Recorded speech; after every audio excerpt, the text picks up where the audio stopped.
There had been a breakthrough on a hilltop in the Cape of Good Hope. Sir John Herschel pointed his telescope at the moon. There were beavers on the moon.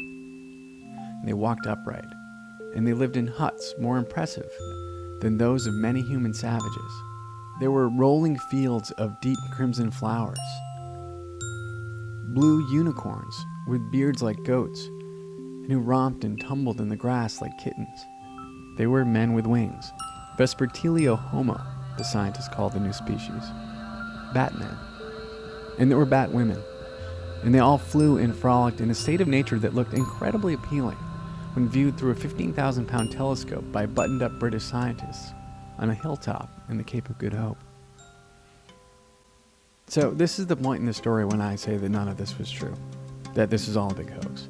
There was a Sir John Herschel, and he was a very accomplished scientist. He discovered moons around Saturn and some other moons around Uranus.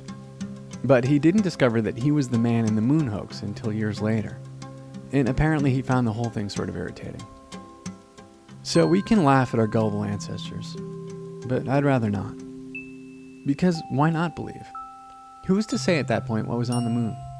And these were people who were reading about wonders, real wonders, on Earth all the time. About new technical marvels, sewing machines and electric motors and matches and streetcars.